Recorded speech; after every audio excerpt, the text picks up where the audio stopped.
Magandang araw mga kaibigan. Bigyan natin ng reaction, opinion itong post Masang Pilipino. Title: Senate President Tito Soto tiniyak sa publiko na hindi siya tuta sa loob ng Senado.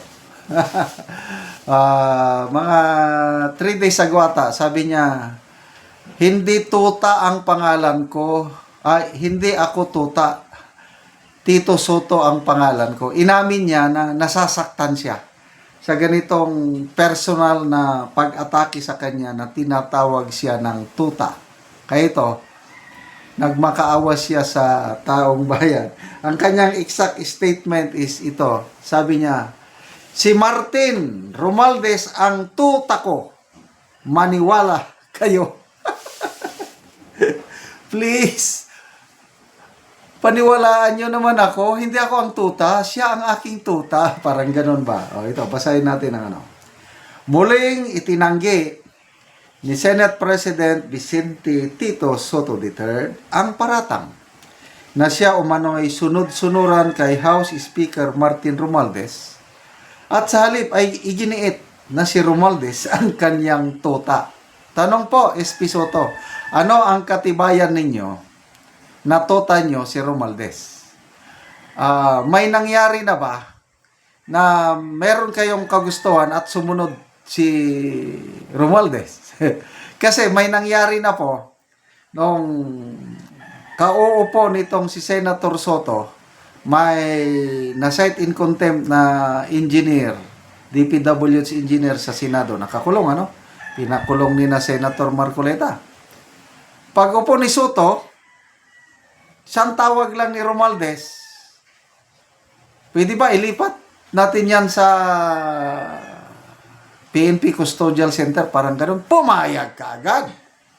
Nailipat. Naku, ang daming nagreklamo. Mga kapwa niya senador. Si Senator Bato, umalma ng gusto. Huwag niyong gawing noon-time show ito. Umalma. Taong bayan, umalma. Kaya mula noon, mayroon ng mga tao na ang paratang nila, tuta ni Romualdez, si Tito Soto, dahil isang tawag lang ni Romualdez, sumunod kaagad. So, ito hindi ako ang tuta, siya ang tuta ko. Kaya ang tanong ko is, meron na ba instance na isang salita lang ni Soto, sumunod si Romualdez? Kung wala, paano ka maniniwala na tuta nga niya si Romualdez? Okay, tuloy natin.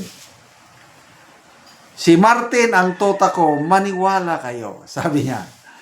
Lumutang ang isyo matapos agad sundin ng Senado ang kahilingan ng Kamara na ilabas si Engineer Bryce Hernandez mula sa kustodya ng Senado at ilipat sa ibang lugar.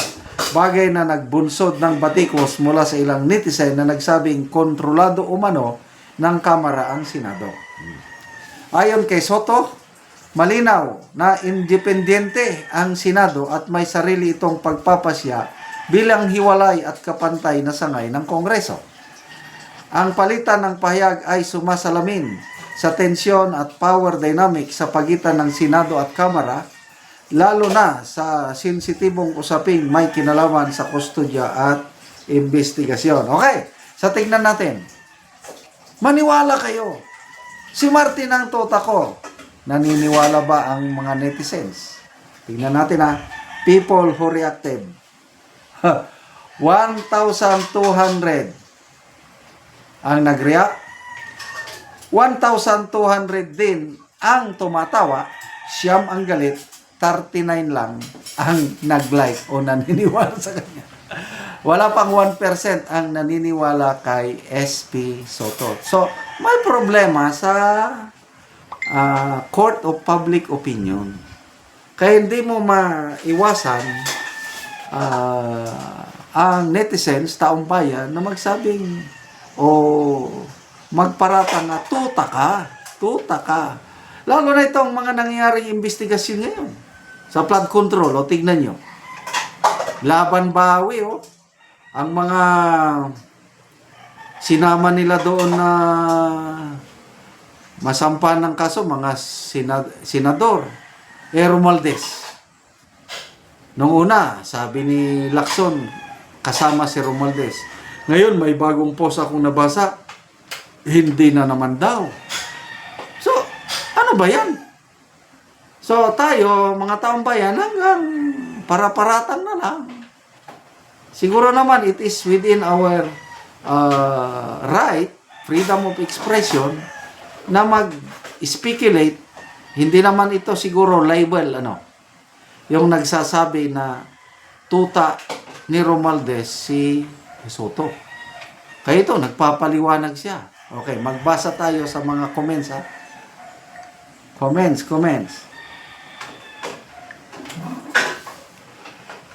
Georgina Go. Kung siya ang tuta mo, edi ikaw pala ang mastermind ng flood control anomalies. Patay. Ang galing naman itong Georgina Go. Caleb San, when luggage talks, tutasin wags his tails and barks. Sabay tawa emoji. John Del Candasa, okay, granted. We call you Bantay. How what that? Bantay. Why Bantay? Bantay tuta. Oh, ito. Dexter Solis. So, ikaw ang mastermind. Kasi nga, again, speculation, paniniwala ng iba o karamihan ba, si Romualdez ang mastermind sa flood control. Eh kung tuta niya si Romualdez, edi siya ang mastermind. Ito, binabasa ko lang ang mga comments, ha. Geber Dave, maniniwala na ba kami dyan? Edwin Figueroa, pero iba ang nakikita ng taong bayan. Sabi nga, ginagawa, daily pwede dada. Anthony Oliveros, kung parehas na lang kaya kayo, sir, para fair. Parehas na tuta. Pops Arbs, kung ganon, alam na. Ha, ha, ha. Jane Landicho, the best tuta ever in the history of the Philippines. Boren Loren, so inamin mo na magkasabwat kayo. Ha, ha, ha. Katinggo, ang dami natawa sa sinabi mo. SP. Kaya nga lahat tumatawa eh. The best pet in Philippine history is in Senate presenting Tota Sen Asoto.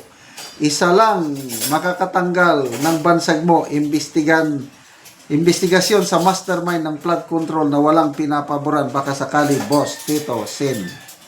Salamat mga kaibigan sa inyong pagsubaybay sa ating channel. Nakakatulong tayo ng malaki sa tribong Talandig ng Bukidnon dahil ang sweldo natin sa channel na ito is pantulong po sa tribo. Namimigay tayo ng libreng yero at pako para makapagpatayo sila ng mas maayos na tirahan. Panoorin nyo ang video na ito. Ano ni ang natagaan na mo yero si ate. Taganing sin dagat naot nga dagan pantay ng mga inabangan. O karon mo na ni ang iyang balay.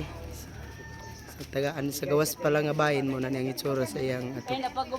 O karon mo na ni ang itsura sa ilang atop sa natagaan na mo yero. So makita gid nato nga dagko na gid kayo buslot ang ilang atop. So kinahanglan na gyud sila og pero nga ilang ipuli ani. So makita gid nato nga lisod gyud kaayo ang ilang pagpuyo. O mao na pod ni ang ilang kahimtang sa ilang salog. Tungod sa sigig kaulanan ang ilang salog, so kuan na gyud kanang malata na. Ano ni ang ilang kahimtang, ilang abuhan, kusina nila, ulan na pod. So muna ni ang tubig nga nasalod sa ulan. Mga karaan na gid kayo nga yero. Karon ate, pila na ni katuig ang inyong balay, ang inyong atop nga yero nga inani na gyud ang hitsura dako na kaayo og mga buslot. 10 years na ni. So 10 years. Ngano man sa kadugayon wala gyud mo na kapalit og yero para lang nga makaatop mo. Tungod kay ang among kita igora mang gidkuan igora sa kadadlaw nga panginahanglan sa among pagkaon. So taman ra gyud mo sa pagkaon. So dili na wala gid mo nag kuan wa day budget. wala gid may naka-budget para lang makaatop mo. So unsa day ang trabaho sa imong bana? Kuan ra farmer. Mag-uuma lang. Mag-uuma. Oo, so lisod gyud. So Sura. mm, Dagang salamat sa Ginoo ug sa nagtabang ani nga sa sin karon makaayo na gid among abuan. so dili na. Gid mi matulukan. Oo. So salamat. Salamat. Mm.